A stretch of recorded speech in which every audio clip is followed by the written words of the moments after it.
Welcome back to This Week at Crossroads. Welcome back to the podcast. It's a little bit different this week. Jake Christie's not here. He actually got sick. There's just a different Jacob this week, and it's going to be great. You're stuck with me this week. So if we haven't met before, my name's Jacob Vance. I'm the Connections Pastor here. Today we're going to be diving into some really good stuff today. I'm joined by yours truly, joined by Caden Anderson, pastor, and I'm also joined by Jonathan Torrado, our City Center pastor. Yes. And before we dive in, there's actually something really exciting going on at the City Center.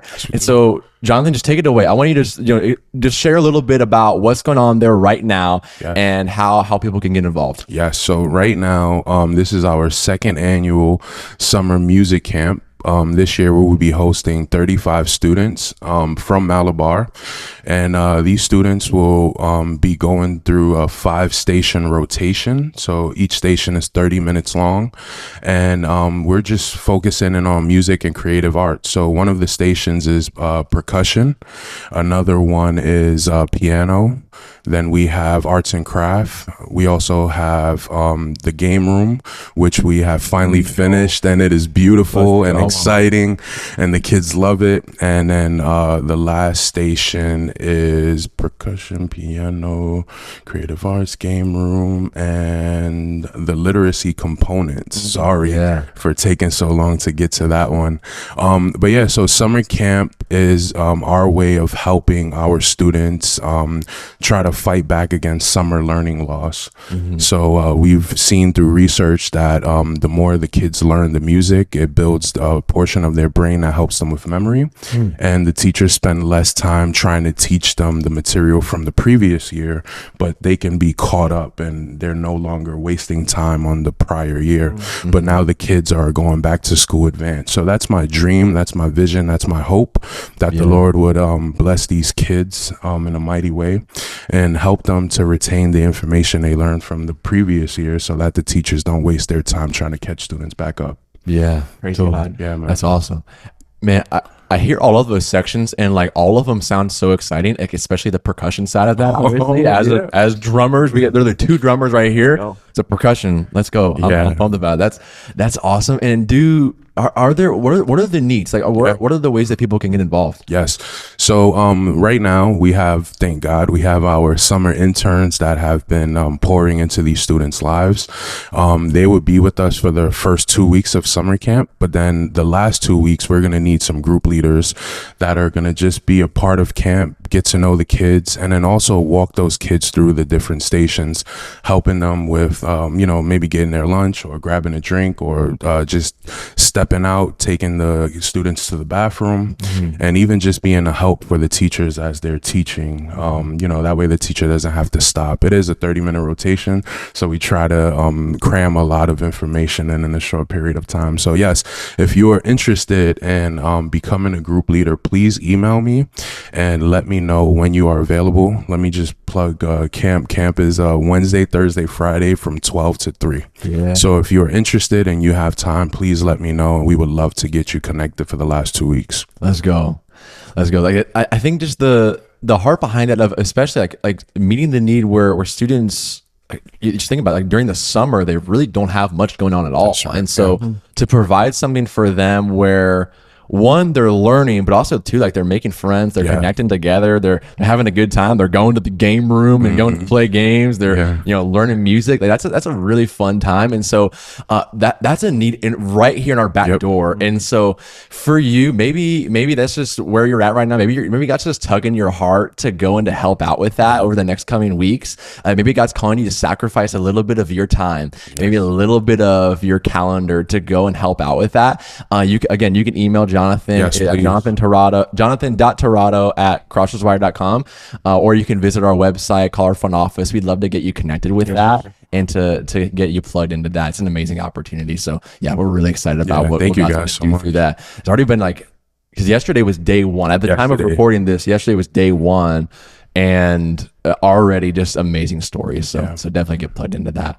Speaking of sacrificing, I just kind of mentioned sacrificing time in your calendar just to kind of serve and do those kinds of things.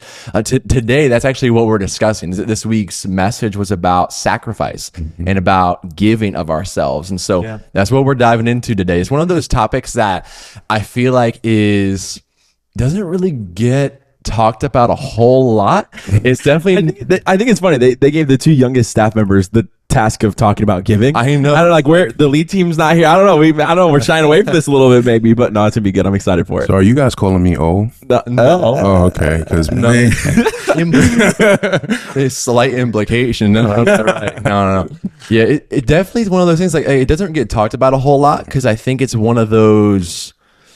It's one of those uncomfortable topics a little bit. Like, especially I think when we hear the word give, especially here at church, we naturally think money, and then that just immediately becomes a dicey topic. Like, okay, like, oh, someone's gonna tell me what to do with my money, like, hide your purse kind of thing. It's just like, it's one of those things that we naturally can avoid it just because it's uncomfortable. But the Bible talks about it a lot, and the Bible is definitely not silent on it. And so, like, our goal today, like, here's what I want to do is I just want to kind of dive into what does God tell us about it. What does God's word tell us about sacrificing, about giving of ourselves?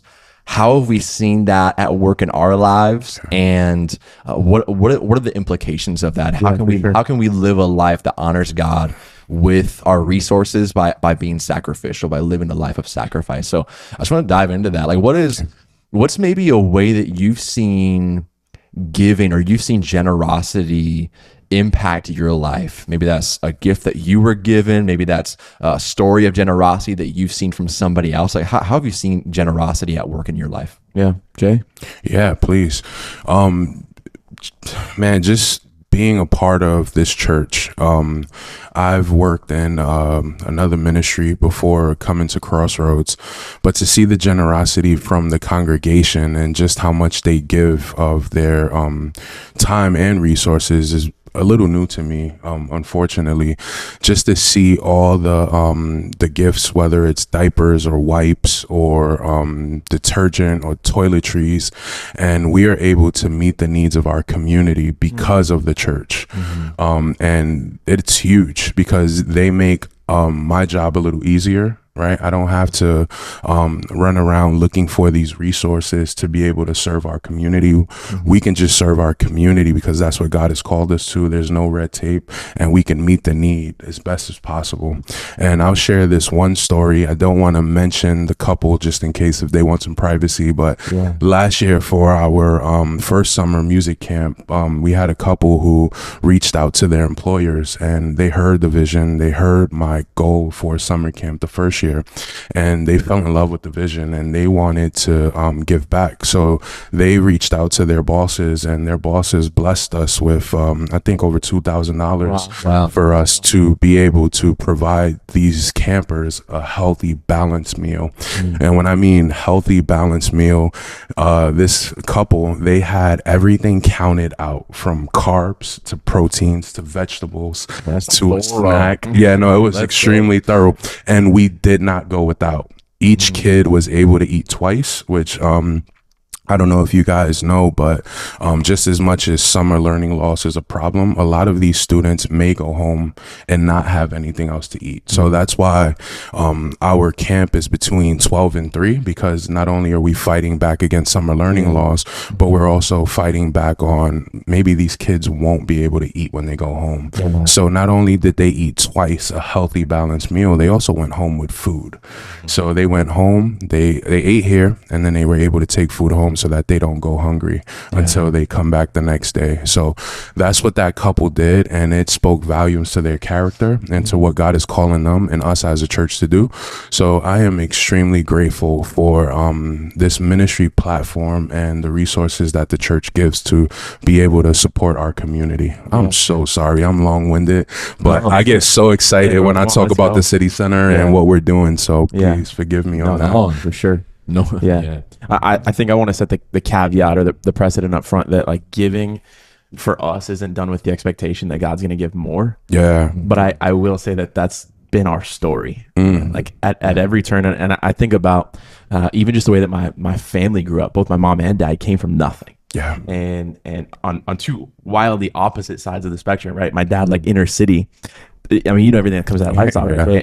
And for my mom, she's now 5 generations deep into pastors, right? Amen. But both of them came from absolutely nothing. Yeah. And so I think the if you were to look at the meta narrative of what generosity has been in our lives, like the overarching theme has been every time God has blessed us with the opportunity to steward gifts, whether it be financially or just things, stuff. I think is a lot of time when we look at with sacrifice as we've given without the idea that the Lord's going to bless that in return. But we've also received like the Lord's honoring of our willingness to steward these things well. And so I think that that's now passed down onto generations, right? For me, I grew up in the space where I watched my family cheerfully give. And I would say that that's wildly indicative of both my wife and I. I think even Jacob and Kate, we joked about it early on in our friendship. We called you guys a charity case. Because for the first like 4 or 5 times they were at our house, they left with like baskets full of stuff. We was going shopping. Hey, was it the brownies though? Exactly. It was leftover wedding gift. I shouldn't say that. It was duplicate wedding gifts that we didn't return in our Amazon Time window. So God has blessed us with the ability to give. No. But I think there's that's tongue in cheek and playful, right? But there's this reality for us, which is we've been so free to give. Because with our heart of generosity, as we seek to reach the lost, hurting, and broken through those generous gifts, right? The Lord has seen our heart behind that and has blessed us tenfold with maybe anything we would have desired. So yeah, I don't know. Generosity for me is interesting, right? Because I think that maybe we'll get to this later in the podcast, but a lot of people hesitate to give because of some of the precedent set around who's really the beneficiary of my giving, especially in the church. Does it go straight to the pastor's pockets, or does it actually go out to do impactful ministry? So for us to know that what God's blessed us with is going to reach those that need it has been special to be a part of. Oh yeah. What about you? Yeah, man. I as you guys were answering, I honestly, like, I was trying to just listen. I couldn't even think of an example. I just kind of asked a question that I didn't know the answer to myself, honestly. Yeah, I've seen. I'll share this story. So I'm not going to name names or anything like that. So there are a couple team members. So I oversee some of our serve teams here at the church, and so there are some team members who've just randomly, just super spontaneously, out of the blue, and sometimes even anonymously, have just randomly given me gift cards, or just randomly given me like I've had people just like randomly slip me a $1 bill, or randomly slip me like a couple, a gift of some sort, just to say thank you, just to bless me. And like, my job is to bless them. Like, my job is to lead them and to pastor them, but in those moments where I'm able to receive that, it actually just like it has the opposite effect where like they're blessing me with their generosity. I'm not asking for it. I'm not, I never expected that or never anything like that. They don't owe that to me, but them just stepping out of their comfort zone, sacrificing, and being just, hey, I see you, I appreciate you, here's a gift for you. And I'm not saying that that's not a huge deal or anything like that, but like that means the world to anybody. The amount of difference that can make to anybody is extraordinary. Like that, the amount of encouragement that comes from just a random thoughtful gift is incredible. I think it's something that I've learned from a lot, just from people that I know, and specifically from team members that I help lead. Yes, I've seen sacrifice at work through them, and I've seen sacrifice at work through a lot of the people who serve here. Like, just the amount of time that goes into an average, to a typical Sunday service. Like, some of us would never know like the amount of time, the amount of people, the amount of resources that goes into a normal Sunday. And so for the amount of people, I think they're around like 150, 200 people who come in each week and volunteer. They're in the tech booth, they're greeting at the front door, they're leading worship, they're doing all kinds of things. And like the amount of time that takes, the amount, like, where they could easily just go sit and just participate in service, just do the church thing, just check the box, leave, and forget about it. But instead, they're sacrificing their time to go and serve, for sure. and that makes a huge difference. I honestly, just kind of echoing Jonathan, I see generosity at work a lot throughout our church and throughout people just being willing to take that step and say, hey, like, I'm here to be fed. Like, that's what church does. We're here to be filled up by what the Lord wants to teach us. But I'm not just here to do that. Like, I'm also here to pour out and to serve other people. So that's a big one for me is seeing that on a weekly basis. Yeah.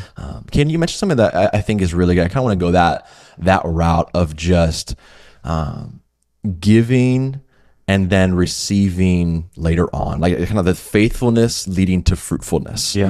And I think that something that I've even had my own wrestlings with. I think it's something that we know can be a slippery slope when we look at that a little bit on a skewed lens, where we say, okay, like, hey, if I give a certain amount of money, I'm gonna get a bunch more money back from the church. Like God's like almost like a guarantee. Like, if I give, then God's gonna give me more. Yeah. And we can oftentimes give out of a heart to get. Yeah. Oh my gosh. Which is like totally counterproductive and totally like just the opposite of what sacrifice really is. Like, when you're sacrificing for what you can get, it's really not sacrificing. So like, let's go there a little bit. I'm in. Let's talk about that a little bit. Just that dynamic between faithfulness and fruitfulness, but then also I think it's natural for us to approach giving, and even for some of us, there have been seasons where I've hesitated to give because there's the mindset, okay, what's in it for me? And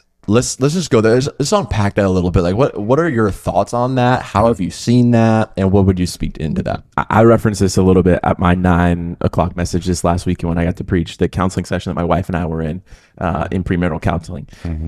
In that same counseling session, I was really working through the burden actually of this, right? I found that my nature, I had a tendency to fall towards this idea of anytime that I give and through my generosity, I'm expecting something to return. So Jay, I give you a pair of shoes and bro, I'm waiting for that pair of shoes to return. 12. Yeah, right. I'll tell you what. That was a heart that I carried with me, and to the point that it became borderline like sinful, right? Like, there's an anger in my spirit when I don't get in return. And I think it's even in the mundane, like, super honestly, one of my biggest pet peeves is when people don't say thank you to the littlest things, like I'm holding the door for you. And bro, I was at Chipotle the other day, shocking. But I was at Chipotle and this gal, top I was 1%. If off of, I don't even know the road. We're off Lexington Spring Mill, right? Is that what it is?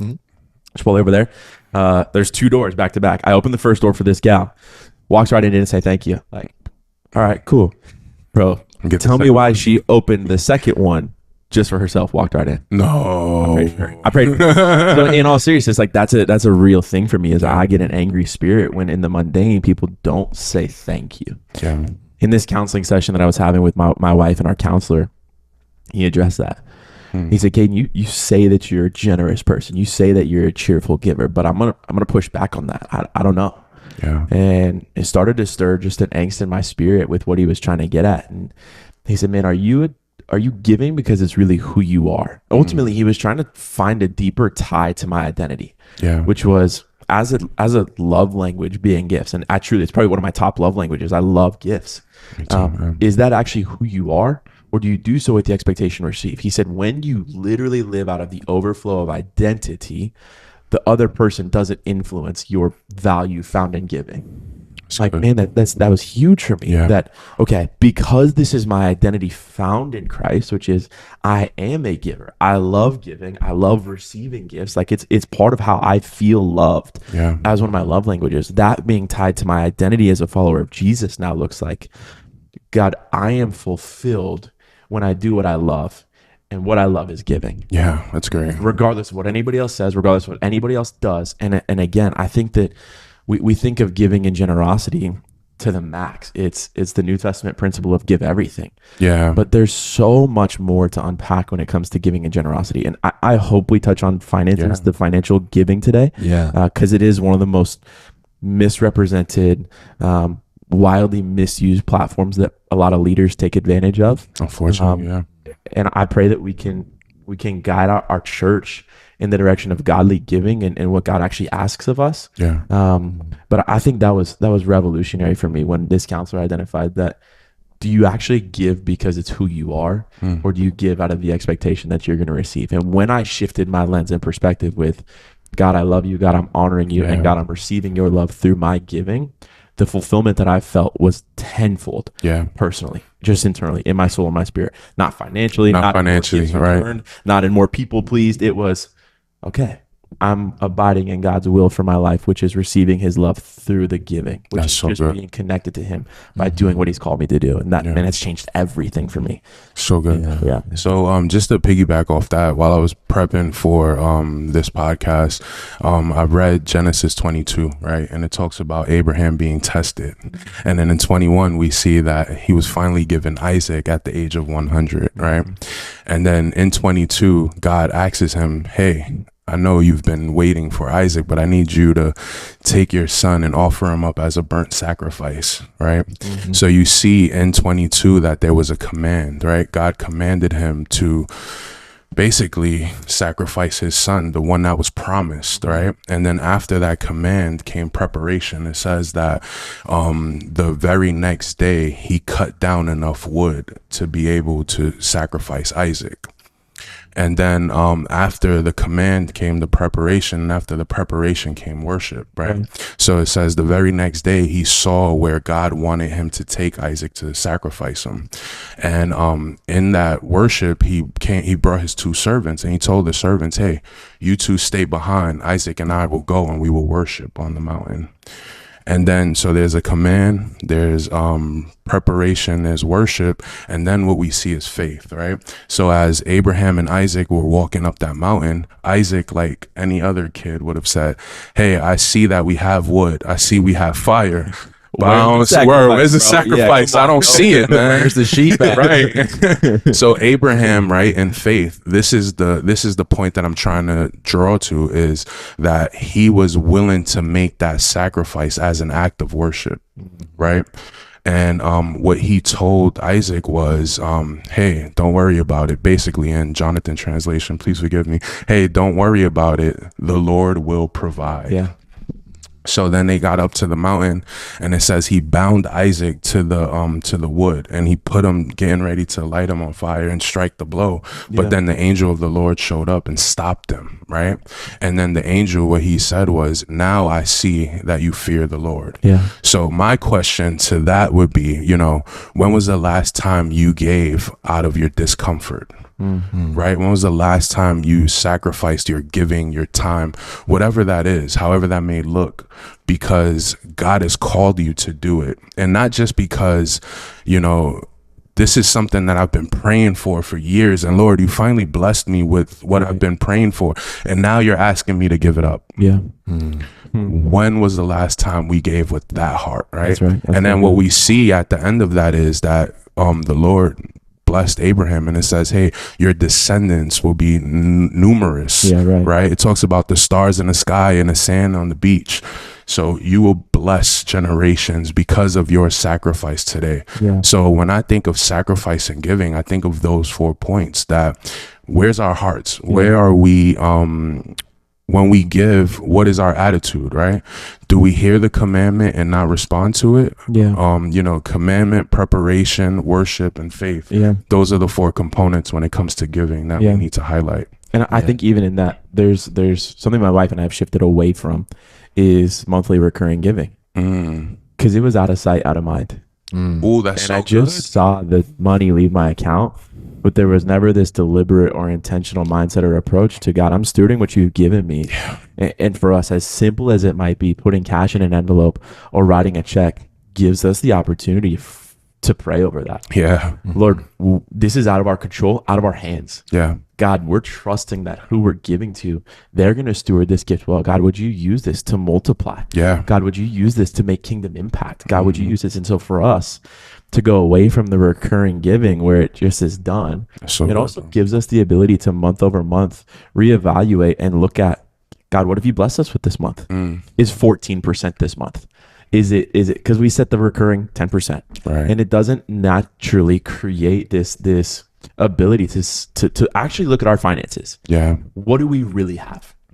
Maybe there's been pay increases, or maybe there's been things where our monthly recurring giving has stayed the same, but we're growing financially, and so now we get the challenge to continue to push and grow and drive our giving and generosity.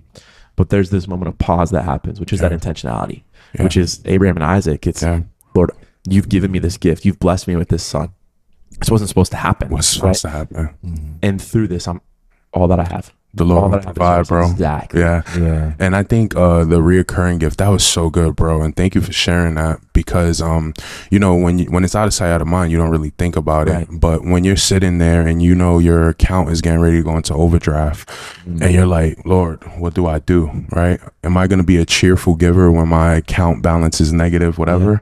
Right? So it's a huge sacrifice, right? And the point of sacrifice and giving, it's a sacrifice and it's a gift unto the Lord. Yeah. Right? So yes, we don't give because we know we're going to get tenfold over, but when we do give, the Lord will bless us tremendously, right? Pressed down, shaken together, and overflowing is what it says. Well, here's the reality of that too. We say that we don't receive the tenfold, but in a lot of ways, like God's faithfulness, what he commits to as prosperity, might not just be seen here on earth. Come on. No, bro. That's the eternal reward that we're awaiting. Yeah. Paul talks about it in Philippians 3. I'm pressing on to receive the eternal prize for which Christ Jesus called me. And so, we might not ever see the fruit of what a dollar will do here on earth. But I promise, man, the Psalm 139:1, Lord, you've examined my heart. You know everything. Yes. When we give with a cheerful heart, God's eyes are not shut. His ears aren't closed to see the heart behind what we're giving, why we're giving. And there will be a day where we are honored for that. That's so good. And we get to celebrate in that. Yes. Right? And that's not why we give, but we do see that. Like that is scripture, right? I don't know. So much Jacob thoughts, bro. Yeah, totally. There was so much to unpack there. You can just see it in my face, like just like I'm crock potting all of them, cooking all of it in my brain really, really slowly. But yeah, I think I would love to just piggyback off of specifically what you said about Abraham, because I think that is so important. So the preparation. I don't want to mess up the order it's okay. before. Preparation, command, preparation, worship, and faith. Command, preparation, worship, and faith. Yeah. I think one of the reasons why I feel like a lot of us can struggle to sacrifice and struggle to give is that preparation piece. Yeah. Is because, and to your point, it's because in order to sacrifice, sometimes we have to disrupt our rhythms. Yeah. We have to intentionally set aside the routine or just stop and pause and choose to sacrifice. To your point about recurring giving, like I've experienced the same thing where it's just like, okay, it's out of sight, out of mind. Right. It's the monthly routine. It's gonna leave. I'm not even really thinking about it. Right. And instead of it being true sacrifice, instead of it being an act that I'm praying over and I'm earnestly seeking the Lord over and I'm doing in connection to him, it's a box checked. Yeah. It's a routine thing that, hey, like it's okay, it's done, don't even think about it. Yeah. But in order to sacrifice the way we're called to, sometimes we have to disrupt the routine, and that takes preparation. That takes intentionality. And I think with that, I would love to kind of go here. You mentioned just diving into the financial piece of it. I think this applies for all of it. I think finances is what we naturally think about when we think of giving, but this goes for time too, and it goes for even our gifts. Yeah. But I would love, let's go to the financial piece of this specifically, because I think it's really, really important and really relevant right now. When it comes to giving our finances, I think a lot of it, like we hesitate because the budget is low. Yeah.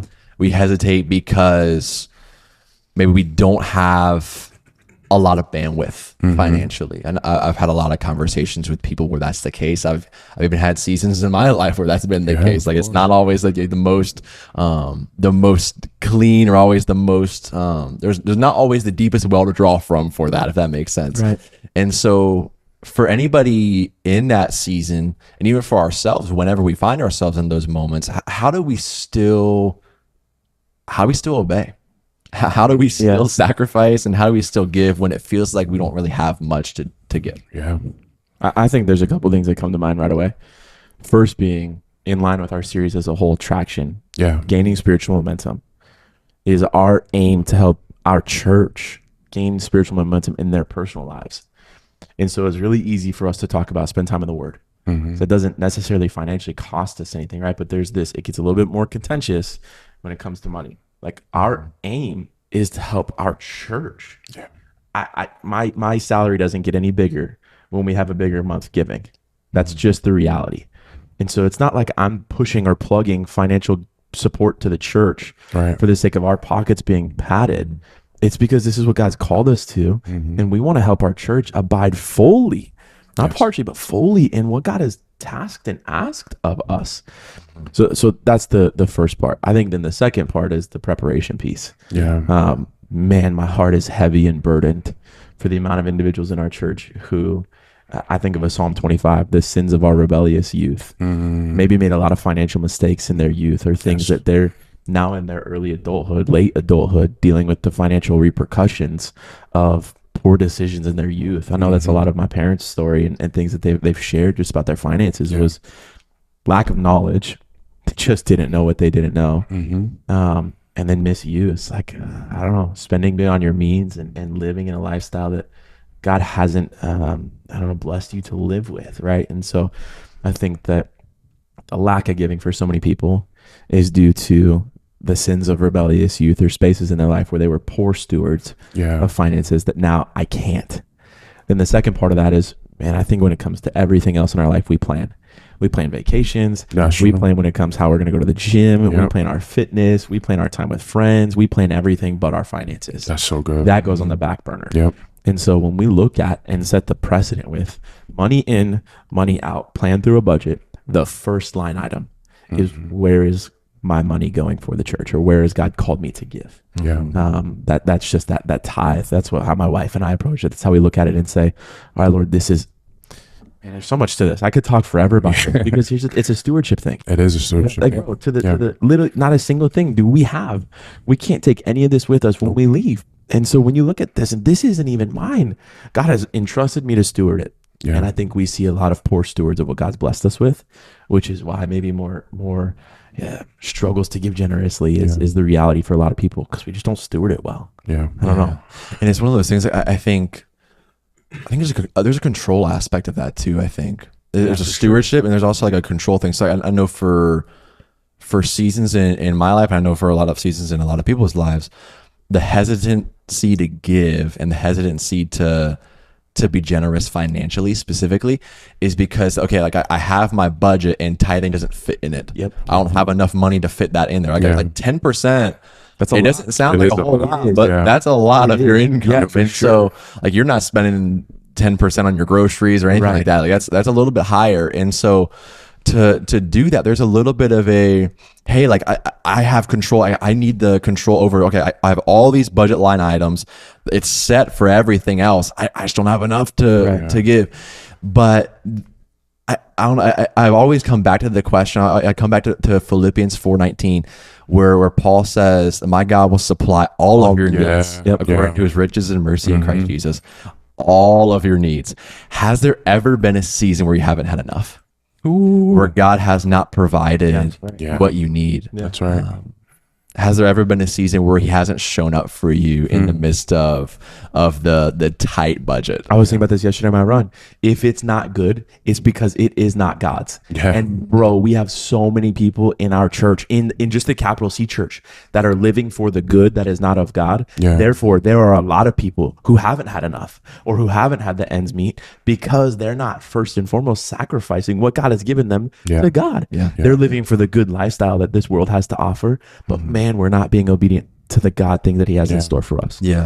And what does, I think it comes back to like, what does God ultimately want for us?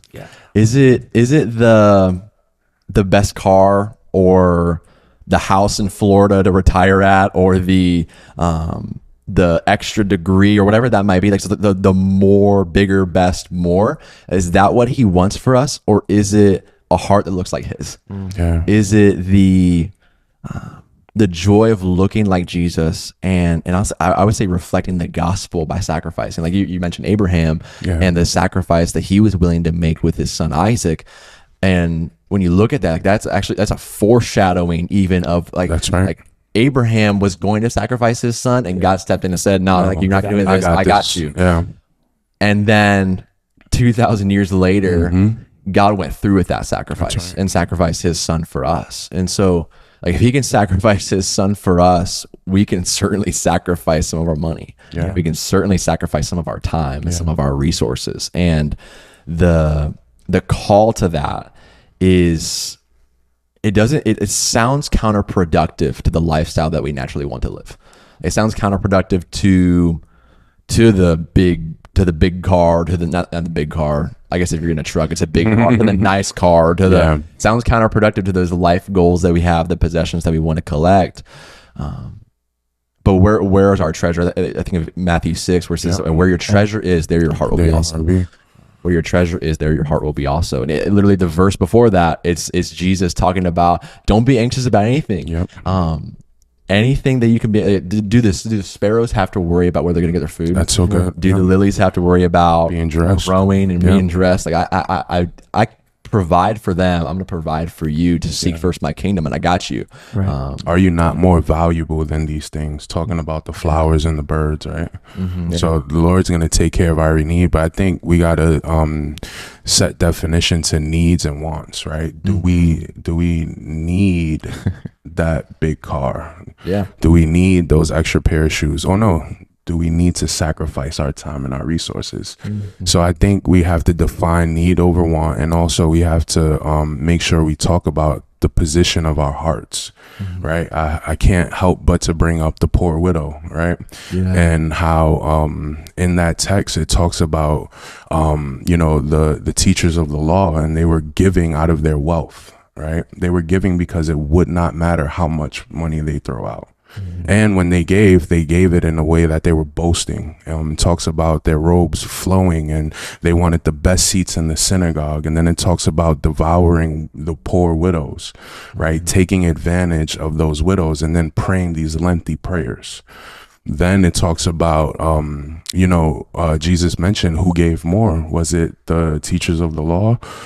And then back in those times, the bigger the coin, the more value it had. And they would throw their money in so that people can hear how much money they were offering to the church. So with that flick of the wrist, just a dong, and it was like a really loud noise. And then I think about the poor widow who gave the 2 small copper coins, and Jesus said she gave everything she had, right? And of course, when it comes to money, compared to the teachers of the law and what that poor widow gave, they gave more financially, right? The money, monetary, right? That's the right word. They gave more in their monetary, in their gifts. But then the poor widow, she gave everything. And I think that's what God is calling us to. It's not just a financial number, but are you sacrificing? Are you giving everything? And are you giving because it's comfortable, or are you giving because it's truly going to hurt you and make you depend more on God and not what he's blessing? That's right. Yeah.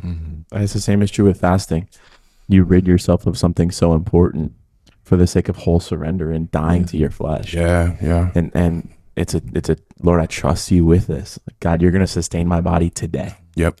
And I think that's one of the things that's important too, is when it comes to the gifts, it's a moment by moment surrender. Yeah. Like I think we talk about just win the day. Let's go Oregon, win the day. But the reality is, man, sometimes we just have to win the moments. Yeah. Win the moment. Lord, right now I'm in desperate need for this. Lord, I trust you. In this exact moment. Have to trust. And you might have to say that exact prayer 34 seconds later. Yep. Because there's this just weightiness to the reality of, God, I don't know how you're going to do it. Man, if we existed in a space where we never experienced those moments, we wouldn't need God. If we existed in the space of, I could always take care of everything, I'm going to be good. If we could do it on our own, man, we wouldn't need God. That's right. And I know all 3 of us, man, we're a testament to the fact that regardless of our upbringing, right, drastically different for a lot of us, but similar in some ways too, we all came to a point where we realized, man, we need God way more than what this world has to offer. And that was just our reality. Yeah. I just want to acknowledge the fact that you mentioned Oregon Ducks. It's a go Ducks with the Ohio State. Listen, I realized that as soon as I said it. I don't know. I don't know. My blood's still a little green and yellow. Section. Bro, I'm an Ohio State. I was in the chat. Drayton asked me, one of our student ministry interns, he said, "Are you a Buckeye?" So, bro, I'm a Buckeye. Let's go. I'm rocking. But I don't want to. Here's the thing. I'm scared to be a Buckeye a little bit because I feel like a bandwagon now. We just don't lose. But I'm from Ohio. I don't know, man. Buckeye. I know it is. There's like no. It's also really easy to be a Duck. Stop. There's no Slaughtered on Sunday. People are gonna come up to me like, man, this is not cool. Fire that dude. Yeah. There's no sacrifice to being a Buckeye fan because it's easy. It's too easy. Come on now. Too easy. Come on. And we sacrificed the national championship. There's sacrifice to being a Duck. Yeah. I think anything else? Any other thoughts just around giving that we want to touch real quick before we go? Yeah. I think there's so much more. We could keep going for hours, but yeah, I don't know, man. People got to get going on their day. Yeah, we'll touch on it later on. We'll get something here going here pretty soon. But thank you so much for joining us today. We're glad that you were able to join. Hey, if there's anything that you just want to, if you just feel God calling you to start giving, it's a very easy step to take. Obviously, it's not easy spiritually. There's a sacrifice to it that I would just encourage you to wrestle with the Lord on that and pray through that. But to give logistically, just the details, it's super easy to get plugged in. You can just check out our website. It's www.crossroadswire.com/give. But then if there are any questions you have, maybe you just want to process through it a little bit, feel free to reach out to us. We're available. You can go to our website. There's a staff and elder section there. Just find us. We'd love to talk with you more and help connect you and help you journey through that. This is something that we're all a part of. We're all in this together. This is something that we all get to do together. Hey, can I plug one more event that we got coming up? So guys, after summer camp, the last 2 weeks of August and the first 2 weeks of September, on Friday from 10 to 12, we're going to be doing what's called worship and barbecue. We are going to be we're going to have the space in between our building and our neighbors, the alleyway, and we are going to have a time of fellowship with our guests. We're going to provide an opportunity for worship and barbecue. We're going to do an open mic kind of event, not with our guests, but with our volunteers and staff. And we're looking to give out 15-minute slots to anybody that wants to come share their talents, whether that's praying or reading scripture or maybe doing a poem, maybe singing a song. Whichever way you feel called and led, please reach out to us, and we would love to give you more information about worship and barbecue. Just another space and time for you to give. Are you going to be singing? Are you going to be I will not be singing, but we will be providing barbecue, delicious barbecue. Yeah. Where the food's at, I'm there. That's it, man. Awesome. I'll bring the Lay's chips. I'll be one of those people that just brings Lay's classic chips everywhere I go. Awesome. Thank you guys for joining. We'll see you soon.